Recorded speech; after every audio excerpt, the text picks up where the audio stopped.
As July comes to a close, the Chatham Anglers make the trip west to take on the Cotuit Kettleers. And a pleasant good evening, everybody. I'm Jon Perez. Cotuit is still in the mix to make the playoffs, but they have an uphill climb. They trail Hyannis by 3.5 games for the final playoff spot.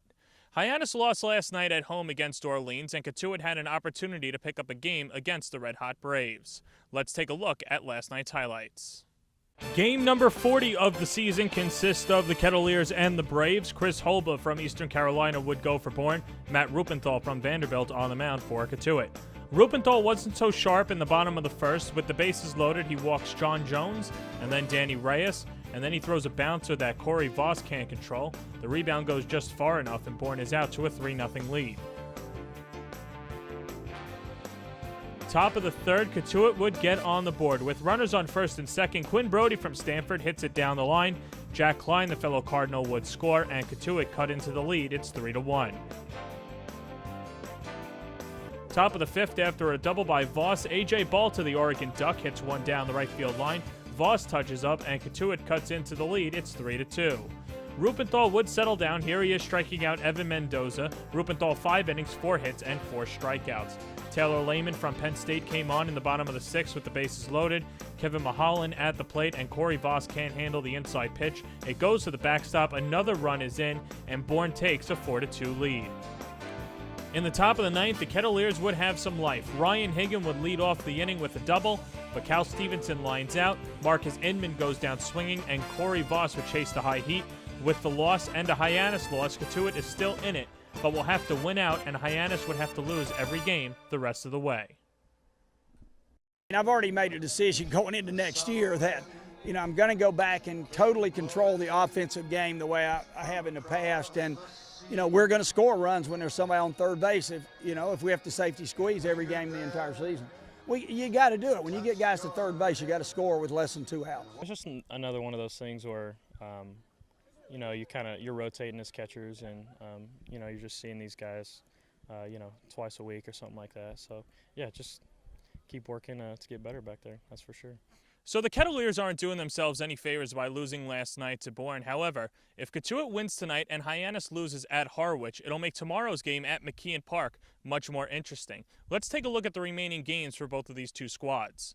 Hyannis might still have the easier path to the playoffs if tomorrow night's game is relevant and Cotuit wins it. The Kettleers will have to face the Red Sox, and YD is still fighting for that top spot in the Eastern Division. You'd have to imagine they're not exactly calling off the dogs just yet. But if Cotuit were to win at YD tomorrow and the Mariners beat Hyannis tonight and win tomorrow at Bourne, YD might just go on cruise control and set up their postseason roster.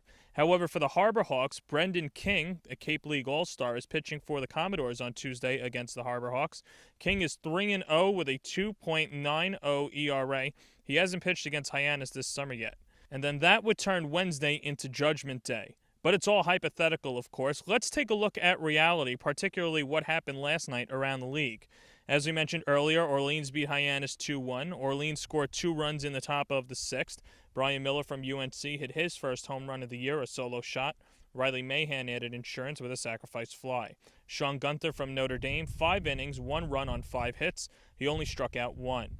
Wareham over Harwich. Gavin Sheets from Wake Forest went 3 for 5. Brett Conine from Cal State Fullerton threw 5 scoreless innings, only surrendering 2 hits, and he struck out 4 Mariners.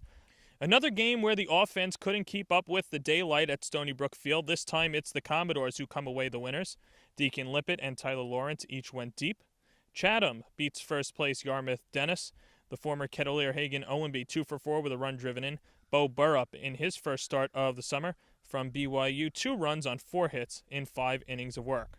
So here are the standings. Harwich and YD have already clinched. The bottom 3 teams looking to occupy the final 2 spots. In the West, the top 3 seeds are almost cemented in, while the rest of the division is waiting for Hyannis and Cotuit.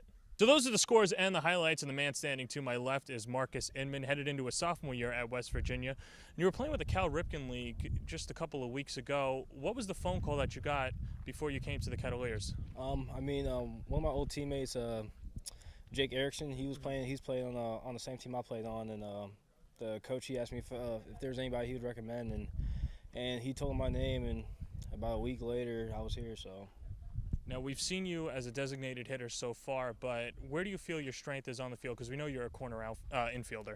I would say it was probably either third base or first. So, well, yeah, probably first. And what's the biggest takeaway that you learned from the Cal Ripken League? Really just consistency.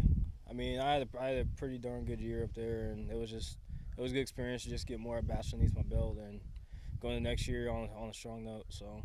You've only been here for about 5 days, but what have you learned from observing the Cape League? Really, I mean, it's really just like Big 12 baseball. So it's pretty cool. It's a good experience going into next year and get acclimated again early. So.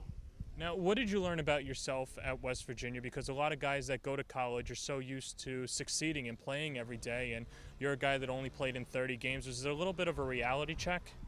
I wouldn't say a really reality check. I would say more like a growing up process. Mm-hmm. I mean, it was just a lot I had to learn. I was young and experienced. So, I mean, a lot of the older guys that helped me out with that stuff like last year. So, it was a good experience. And what was the biggest thing they helped you with?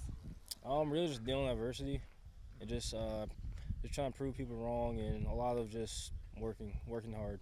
When was the big moment that just clicked for you? I would say probably before we went to Kansas.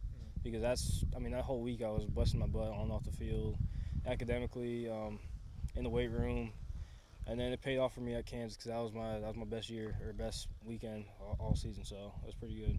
Now this Kettleers team is thrown into a playoff run. You guys would obviously have to win out, and Hyannis would have to lose the rest of the way. But what have you learned about the team's character in the short time that you've been here? I mean, we're all positive, so they all keep their heads up high, and it's pretty cool. It's a good environment, so. If there's one thing that you can take away from your time here at Cotuit, what would it be?